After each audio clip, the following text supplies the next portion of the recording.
Welcome to our first video in our Ace the Behavioral Interview chapter, where we will introduce the behavioral interview. The behavioral side of an investment banking interview is often one of the most overlooked aspects of the recruitment process. However, it is one of the most important parts for many banks.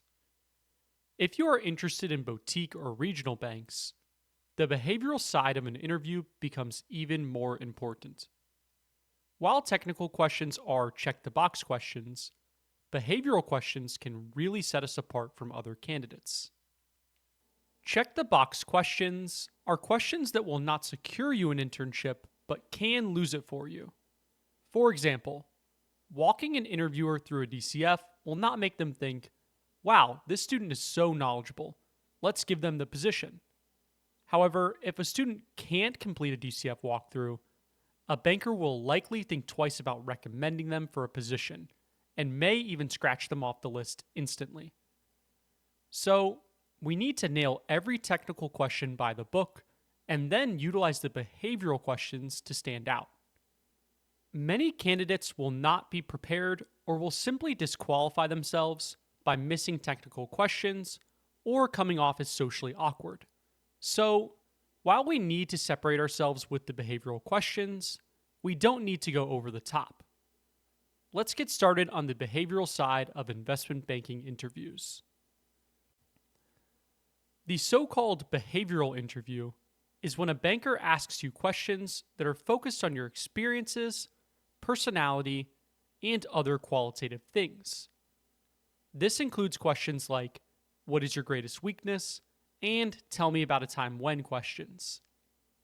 These are used to see how well a candidate can speak to their past experiences, with an emphasis on its connection to banking and finance.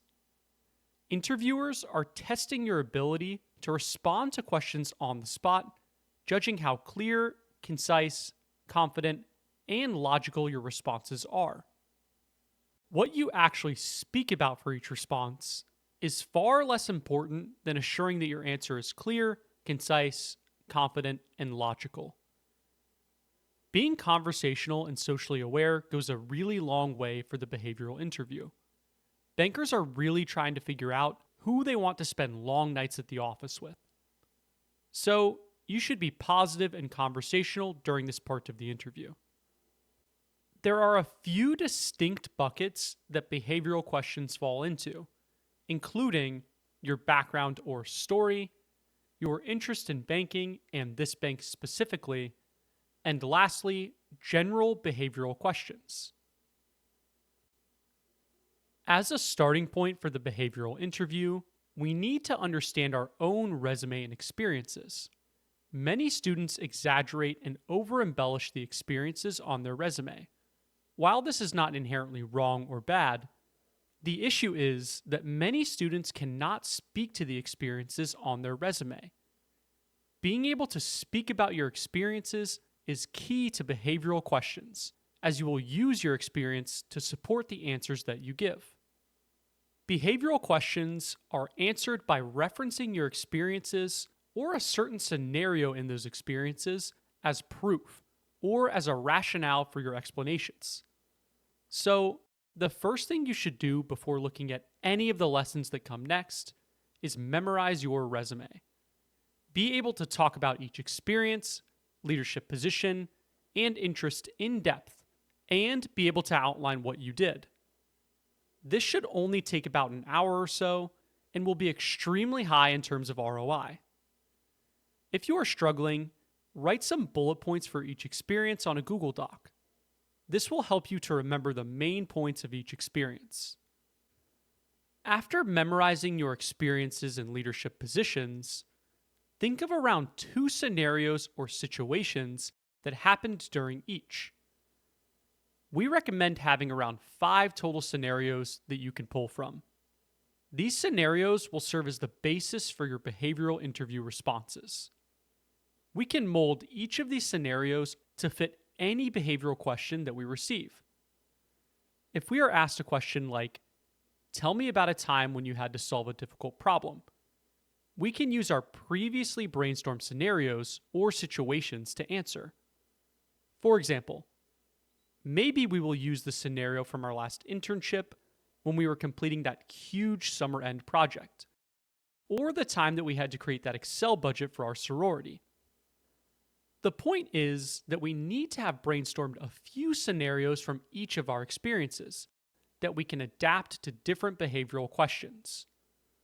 For example, while we could use those two scenarios for the question outlined earlier, we could also use them to answer a question like, tell me about a time that you had to manage multiple responsibilities at once. It doesn't matter how our interviewers phrase a behavioral question. We will always answer behavioral questions with one of our predetermined scenarios or situations. Interviewers care mostly about how you deliver your response, not that it perfectly matches their question. Telling a story that is mostly related is perfectly okay. Looking at the bottom right, we can see a scenario from our wealth management internship where we completed a final project. This can be used to answer, tell me about a time when you faced a challenge, tell me about a time that you failed, and tell me about a time when your initial approach didn't work. So we can see that this scenario can answer 3 completely different behavioral interview questions. That's why crafting these scenarios beforehand is so important. Bankers use the behavioral interview to test your communication and social skills as a whole. Bankers want to see that you have solid communication skills because it's very important for investment banking. Communication skills help you understand what an analyst is asking you to do, being comfortable asking them for help, and being able to properly outline expectations before starting on a deliverable. Outside of a work context, communication is important for getting to know the people you will be spending an insane amount of hours with. Being able to connect with the team and mesh into the culture is many times more important than your technical skills are. Coming up next, we will outline how to begin answering why investment banking